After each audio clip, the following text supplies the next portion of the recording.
ఓం గంగణపతే నమ ఐం సరస్వత్యే నమ దుందుర్గాయ నమ గాయత్రీ పరంబికాయ నమ ఓం నమ శివాయ శివాయ గురువే నమ ద్రాం దత్తాత్రేయ నమ హరిమర్కట మహామర్కటాయ శ్రీరామదూతాయ నమ. యూట్యూబ్ ప్రేక్షకులకు అందరికీ కూడా నమస్కారం అండి. నేను పాలపర్తి గురునాథ శర్మ, జ్యోతిషం వాస్తు సిద్ధాంతిని.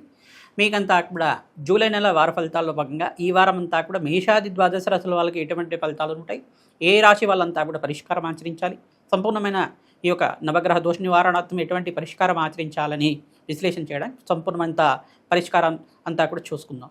ప్రధానంగా ఈ యొక్క మేషాది ద్వాదశ రాశుల వాళ్ళు 19వ తారీఖు నుంచి 25వ తారీఖు దాకా జూలై నెల వార ఫలితాల భాగంగా ఈ వారంలో అంతా కూడా గ్రహస్థితిలో పెద్దగా మార్పులు లేవు. కానీ గ్రహాల యొక్క స్థితిగతి, వాటి యొక్క ప్రభావం దృష్టి కేంద్రంగా అంతా కూడా విశ్లేషణ చేయడం జరుగుతుంది. మేము చెప్పిన పరిష్కారం అంతా కూడా చూడండి. తద్వారా మీకు అంతా కూడా ఈ పరిష్కారం ఆచరించడం వల్ల శీఘ్ర ఫలితాలంతా కూడా పొందుతారు. ఆర్థికంగా పురోగతి పెరగడానికి, వ్యాపారంలో లాభాలు సిద్ధించడానికి, ఉద్యోగంలో మార్పులు జరగడానికి కూడా గోచార రీత్యా గ్రహాల యొక్క ప్రభావం అంతా కూడా సంపూర్ణ దోష నివారణ అంతా కూడా విశ్లేషణ చేయడం జరుగుతుంది. కావున వీడియో అంతా కూడా చూడండి. తద్వారా సంపూర్ణమైన పరిష్కారం అంతా కూడా దొరుకుతుంది మీకు. శ్రీమాత్రే నమః. ద్రాం దత్తాత్రేయ. మీనరాశి జాతకులకి జూలై నెల వార ఫలితాల భాగంగా 19వ తారీఖు నుంచి 25వ తారీఖు దాకా గ్రహస్థితి ఏ రకంగా ఉందో తెలుసుకుందాం.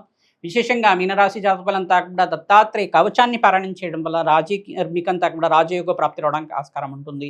విశేషంగా లాభాలు అంతా కూడా సిద్ధించడానికి, వ్యాపారంలో పెట్టుబడి పెట్టడానికి, మీకంతా కూడా ఉద్యోగుల్లో మార్పులు కూడా జరగడానికి ఆస్కారం ఉంటుంది.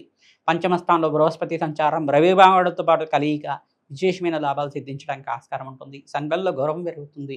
ఆర్థికమైన కష్టాల నుంచి విడబడడానికి ఆస్కారం ఉంటుంది. విశేషంగా సంతానం అంతా కూడా మంచి యోగకరంగా, మంచిగా మీకంతా కూడా మంచి శుభవార్త వినడానికి ఆస్కారం ఉంటుంది. సంతాన యొక్క అభివృద్ధి అంతా కూడా యోగకరంగా ఉండడానికి ఆస్కారం ఉంటుంది. మీకంతా కూడా ఆర్థిక కష్టాల నుంచి విడబడడానికి పెద్దరి యొక్క సహాయ సహకారాలు తీసుకోండి. విశేషంగా మీకంతా కూడా వ్యాపారంలో లాభాలు సిద్ధించడానికి ఆస్కారం ఉంటుంది. నూతన వ్యాపారంలో పెట్టుబడి పెట్టుకోవడం వల్ల లాభాలు సిద్ధించడం కానీ, వ్యాపారాన్ని విస్తరణ చేసుకోవడానికి ప్రణాళిక వేసుకోవడం వల్ల లాభాలు సిద్ధించడం కానీ జరుగుతూ ఉంటుంది. విశేషంగా మీరంతా కూడా పరమేశ్వరుడు ప్రీతికరంగా చెరుకు రసంతో అభిషేకం చేయించుకోవడం వల్ల ఆర్థిక కష్టాల నుంచి విడిపెడుతూ ఉంటారు. విశేషంగా వారాంతంలో మీరంతా కూడా ప్రదోషకాలంలో అంతా కూడా పరమేశ్వరుడికి ప్రీతికరంగా అన్నాభిషేకం చేయడం, చెరుకు రసంతో, ద్రాక్షరంతో, నారికెల జలంతో అభిషేకం చేయించుకోవడం వల్ల అప్పుల బాధల నుంచి బయటపడడానికి ఆస్కారం ఉంటుంది. ఆర్థిక కష్టాల నుంచి బయటపడడానికి ఆస్కారం ఉంటుంది. ఆంజనేయ స్వామివారి దేవాలయంలో సింధూర అభిషేకాది కార్యక్రమాలు ఆచరించుకోవడం, తమలపాక పూజ ఆచరించడం వల్ల, హనుమతే శ్రీరామదూతాయ నమః నామాన్ని జపాన్ని ఆచరించుకోవడం వల్ల సకల కష్టాల నుంచి విముక్తి కలగడానికి ఆస్కారం ఉంటుంది. గోమాత సేవని ఆచరించండి. తద్వారా మీకంతా కూడా రావాల్సిన బట్టలంతా కూడా తీరడానికి ఆస్కారం ఉంటుంది. శనగల్ని దానం చేసుకోవాలి. విశేషంగా బృహస్పతి ప్రీతికరంగా, శని భగవాన్ ప్రీతికరంగా ఏనాడి శని దోష నివారణ మీదంతా కూడా తిలలు దానం చేసుకోవడం, తైలాభిషేకం చేయించుకోవడం వల్ల రాజ్యకు ప్రాప్తి రావడానికి ఆస్కారం ఉంటుంది. శుక్రుడికి ప్రీతికరంగా బొబ్బర్లు దానం చేసుకోవడం వల్ల రాజ్యకు ప్రాప్తి రావడానికి ఆస్కారం ఉంటుంది. రాహు భగవాన్ ప్రీతికరంగా మినువులు దానం చేసుకోవడం వల్ల ఆర్థిక కష్టాల నుంచి బయటపడడానికి ఆస్కారం ఉంటుంది.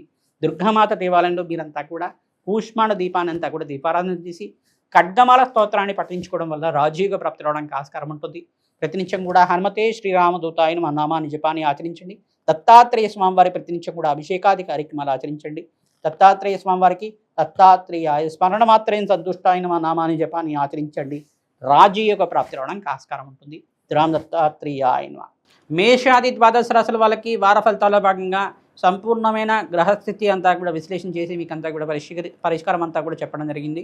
విశేషంగా మేషాది ద్వాదశ రాశుల వాళ్ళు మీకంతా కూడా ఆర్థిక కష్టాల నుంచి బయటపడాలన్నా, ఇంట్లో సమస్యల నుంచి బయటపడాలన్నా ప్రతినిత్యం కూడా భగవంతుడి యొక్క ఆశీర్వాదం ఉండాలి. మీకంతా కూడా ప్రతినిత్యం కూడా దేవాలయం దర్శనం ఆచరించండి. వెంకటేశ్వర స్వామి వారి దేవాలయం కానీ, శ్రీకృష్ణ పరమాత్మ దేవాలయం కానీ, పరమేశ్వరుడి యొక్క దేవాలయం కానీ, లక్ష్మీ నరసింహస్వామి వారి దేవాలయం కానీ దర్శనం చేసుకోండి. ప్రతినిత్యం కూడా అభిషేకాది కార్యక్రమాలు ఆచరించుకోవడం, ఏకాదశి వేళల్లో విశేషంగా మీరంతా కూడా అభిషేకాది కార్యక్రమాలు ఆచరించుకోవడం వల్ల విశేషమైన లాభాలు సిద్ధించడానికి, వారాంతంలో మంచి శుభవార్త వినడానికి ఆస్కారం ఉంటుంది. ప్రతినిత్యం కూడా అన్నదానం చేయడం వల్ల ఆర్థికంగా కష్టాల నుంచి బయటపడడానికి ఆస్కారం ఉంటుంది. విశేషంగా అనాథాశ్రమంలో కానీ, దేవాలయ ప్రాంగణంలో కానీ, బీదవాళ్ళకు కానీ మీరంతా కూడా అన్నదానం చేయడం వల్ల ఈ యొక్క గ్రహస్థితి అంతా కూడా మెరుగుపడుతుంది. విశేషంగా శనిగ్రహ దోష నివారణ అవ్వడానికి ఆస్కారం ఉంటుంది. ఆర్థిక సమస్యల నుంచి బయటపడడానికి ఆస్కారం ఉంటుంది. గోమాత సేవను అంతా కూడా ఆచరించండి. రాజయోగ ప్రాప్తి రావడానికి ఆస్కారం ఉంటుంది. మేషాది ద్వాదశ రాశి వాళ్ళు ఎవరైతే పుణ్యమైన కార్యక్రమాలు ఆచరించుకుంటారో మీ జన్మజాతకమే ప్రధానమైన జాతకం ఉంటుంది. గోచారరీత్యా జాతకరీత్యా ఉన్న దోషాలకంతా కూడా పరిష్కారం ఆచరించుకోవడం, యజ్ఞ హోమాది కార్యక్రమాల్లో పాల్గొనడం వల్ల రాజయోగ ప్రాప్తి రావడానికి ఆస్కారం ఉంటుంది. విశేషంగా వారాహిదేవి శాంతి పూజలు కానీ, విశేషంగా ప్రత్యంగరాదేవి శాంతి పూజలు కానీ ఆచరించుకోవడం వల్ల, నవగ్రహ శాంతి పూజలు ఆచరించుకోవడం వల్ల విశేషమైన లాభాలు సిద్ధించడానికి ఆస్కారం ఉంటుంది. సంఘంలో గౌరవం పెరుగుతుంది. ఆర్థికంగా స్థితిగతులు పెరుగుతాయి. ఆర్థికంగా రాబడి పెరగడానికి ఆస్కారం ఉంటుంది. మీకు అంతటా కూడా వ్యాపారంలో లాభాలు సిద్ధించాలన్నా, ఉద్యోగుల్లో మార్పులు రావాలన్నా గ్రహస్థితి అనుకూలించాలి. తద్వారా మీరంతా కూడా ప్రత్యేకంగా కూడా ఈ పరిష్కారం ఆచరించండి. నవగ్రహ శాంతి పూజలు ఆచరిస్తూ ఉండండి. తద్వారా విశేషమైన లాభాలు సిద్ధించడానికి ఆస్కారం ఉంటుంది. గోమాత పూజ అంతా కూడా మీకు స్వల్పమైన పరిష్కారంగా చెప్పడం జరుగుతుంది. ఈ గోమాత పూజ ప్రత్యేకంగా కూడా ఆచరించుకోవడం వల్ల విశేషమైన లాభాలు సిద్ధించడానికి ఆస్కారం ఉంటుంది. నమస్తే శ్రీరామదత్తాయ నమః. ధ్రాం దత్తాత్రేయాయ నమః.